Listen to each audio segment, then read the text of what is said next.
The age of hungry is that's not it. The age of Halloween? No. The age of Thanksgiving? I've seen too many of those shorts.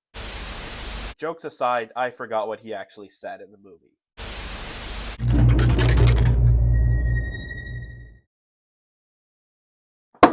What's going on, everybody? Republic Cinema here, and in this video, we're going to be taking a look at the Transformers 1 Yolopark D-16. This is a late review, I just want to point that out, but now I finally got the time to do a review of this guy, and later Orion Pax, or in another video, but for now we're going to focus on this guy. Now, real quick on D-16 and his character, I love this character. Simply because of how they handled his transformation to Megatron, we've never really seen that before. Especially if we're talking about seeing that kind of stuff in the movies, unless we're talking about Megatron's transformation to Galvatron in '86. But nonetheless, the director has done a good job on this film. Also, I know some people were a little skeptical on the voice actor for D-16, but at the end of the day, the voice actor did a really good job. So anyhow, we've taken a look at the Studio Series D-16, well, that's Megatron. But anyways, we're going to take a look at the Yolopark D-16. But before we do that, let's take a quick look at the packaging. So starting off on the front, you get this nice artwork of D-16 and his alt mode. And real quick, I have to point this out, but the barrel of the gun for the tank mode looks like an HDMI port. Hold up, is this box secretly a gaming console? Can I play Transformers 1 the game here? On the top, you get an upside-down view of the protagonists, with Elita 1's face being blocked by a stamp of some sort. Rightfully so. Nobody cares for this character as much as the other three. Just kidding, she was alright. On the bottom is all the usual boringness. But anyways, on the left side of the box is this nice artwork of D-16. And the other side is practically the same, but by practically, I literally mean not really, since this is a different artwork of Megatron than the other artwork.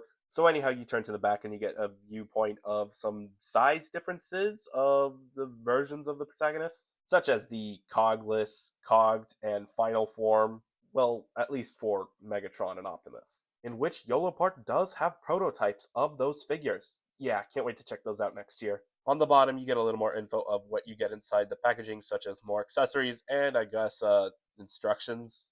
And one more feature I'd like to point out for the Transformers 1 boxes, they happen to open up and showcase the body parts. And on the back of the thing that opens up, there's some product shots for D-16, which look pretty great. And yeah, I think that's pretty much it for the box art. Now moving on to the unboxing. Now for some reason when I received this from the mail, the tape came right off. So I guess all I have to do is just...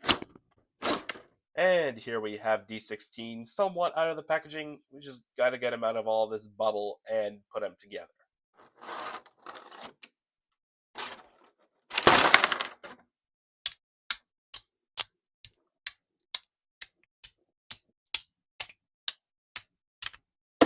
And here we have Yolopark TF1 D-16 fully assembled.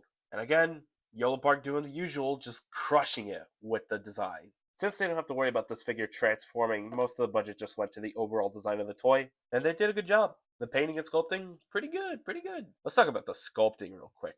The amount of detail put into this is really nice. From the chest, to the arms, to the legs, even that head sculpt looks great. I mean, he literally looks like he's about to say something right now, but obviously he's not going to do that because he's a toy.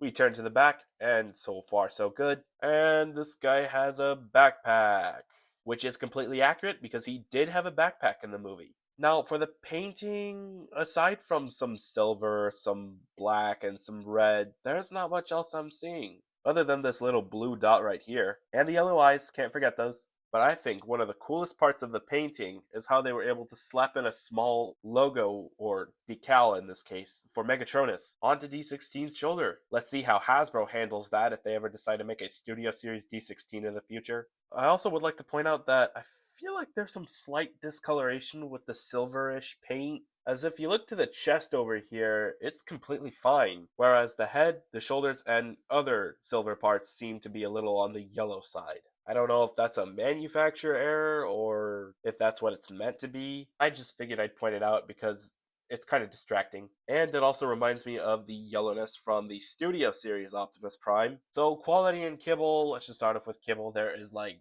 no kibble at all. I mean, of course there wouldn't be any kibble. It's a Yolopark figure after all. For quality, on the other hand, some parts do tend to snap off, such as the forehead for D-16. It does happen to snap off a little too easy on my copy. But I guess other than that, there's no other parts that pop off. First, I thought something was wrong with this piece tabbing onto the endoskeleton of the arm, but that was until I found out that I misassembled the outer shells of the arm parts. Now, how to tell which one goes where, you're gonna have to figure that one out yourself. Just make sure this side is facing upwards and not downwards. Because first of all, that's what the instructions suggest. And second of all, I guess that's how the design is. If you have trouble tabbing this on one side, even though this part is rightfully upwards, then maybe it's supposed to go on the other side. I mean, yeah, that's kind of how I figured it out. What does that have to do with the quality of this figure? Absolutely nothing. Just a side tip to let you guys know. The joints on this figure are not too tight, not too loose. Again, I just got this figure out of the packaging. However, I will say the head movement kind of sucks. There's no double ball joints. Just a hinge joint for the head and a ball joint for the neck,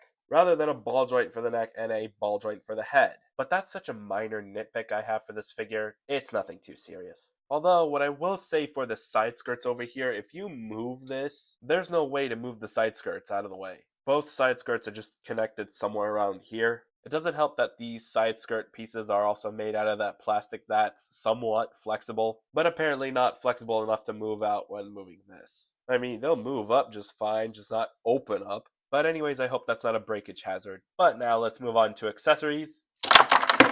Starting off with his posable hands. So I believe, I guess you could call them the half relaxed and half closed pair of hands are the primary pair of hands. I mean, these specific pair of hands were packaged like right next to the lower part of the endoskeleton of the arm. So that led me to assume these were the primary pair of hands. But anyways, the extra hands include a pair of fists, which give off a pose as if D-16 is about to go hand to hand against Sentinel Prime with his fists. And then the other pair of hands are a more relaxed pair of hands, which in my opinion work best as a hands-up pose. And aside from the extra hand pieces, there are also some blaster accessories, such as this small tube-like looking gun, which goes on the right arm, and the iconic fusion cannon, which plugs into the left arm. Anyways, here's D-16 with both of his accessories pointing at something or someone. Looks like he's doing the zombie walk. Let me fix that real quick. Alright, how about now? Also, in case you're wondering, there's nowhere else to store the weapons other than the arms. But is weapon storage on the back for this figure all that necessary? Not really, in my opinion. Also, in case you're wondering why the barrel of the fusion cannon looks all tube-like and not triple tube-like, that's because this isn't the final form fusion cannon. This is the pre-final form fusion cannon. And it's totally accurate to the film. And also something I wish Hasbro did for their Studio Series Megatron. This is Megatron, by the way, not D-16. And they gave him the D-16 fusion cannon. Let me ask you something, Hasbro. How early on was that concept art you used for this guy before the actual model made it to the final cut? At this point, it would only be fair that, since Megatron comes with the D-16 fusion cannon, so should an eventual Studio Series D-16 come with a Megatron fusion cannon. Would it be confusing? Yeah. But anyways, I think that's all I have to say for the accessories. Now moving on to articulation. Starting off ball joint at the head, and there's also an extra hinge joint for the head that's between the head and the neck. But anyways, the ball joint can allow a full 360 for the head. That wasn't meant to happen. And with that extra hinge joint, allows for the head to move an extended up and down, full rotation at the arm, butterfly joints, shoulder pad is on a double joint, so it shifts forward a little more, which allows for an extended bend at the shoulder, bicep swivel, double bend at the elbow, ball joint at the wrist, which allows an up and a down, side to side, and of course a swivel. There is also a ab crunch, which allows for a ab swivel, and of course side to side movement, waist swivel, legs can spread, leg can move forward, can also move backwards, thigh swivel, knee pad moves out, double bend at the knee. And now the foot articulation is a little interesting. Not only does the foot move up and down, but so does this thing.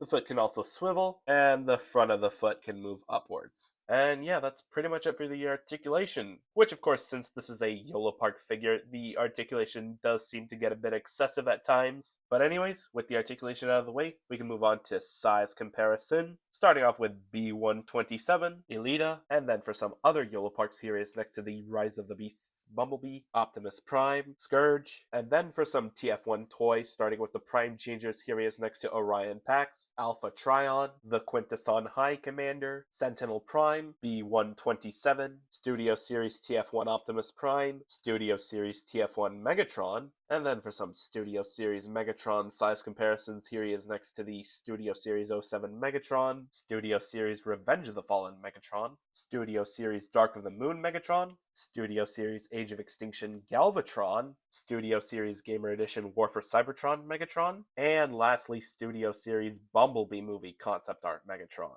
Anyways, here he is alongside the other Yolopark TF1 figures I own. The only reason this group of protagonists isn't complete is because I haven't opened up Orion packs just yet, but I hope for that to be done in the next review. But now, here he is with the rest of all the TF1 figures I own. As previously mentioned in other reviews, the TF1 Studio Series and mainline figures are a little dry, as opposed to the Rise of the Beast mainline and Studio Series toys, which at the time I thought were dry enough. Not anymore. Oh, and don't get me started with the Bumblebee movie toy line, that they didn't even try with that one. But anyways, as time goes on, I hope to see more Studio Series and even Yolopark TF1 figures. Like, perhaps since we're getting a Studio Series Sentinel Prime, that would be really interesting to see a Yolopark Sentinel Prime. Or perhaps a Yolopark and Studio Series Alpha Trion. Don't get me started with the 13 Primes, that would be insane.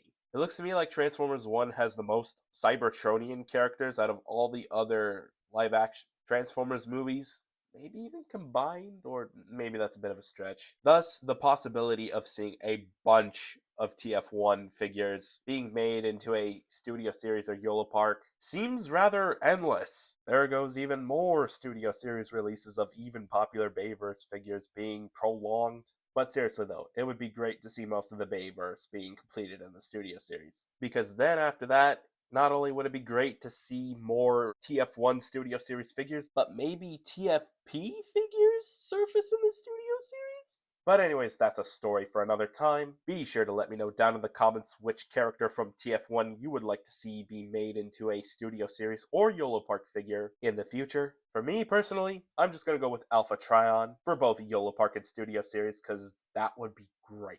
And I think that's pretty much it. I think that's all I had to say for this guy. Overall, he's a pretty great Yolopark figure. He's faithfully accurate to the animation model that we saw in the movie. His articulation and weapons are on point. And again, he's only 35 to 40 bucks, which is a bit of a steal. In case you're wondering, yes, I most definitely recommend you pick this figure up, especially if you're looking to complete your Yolopark TF1 main cast collection. If you are looking to pick this figure up, he's available over at Amazon and Yolopark.com for roughly the same amount of money with both taxes and shipping combined. We're talking roughly $40, by the way.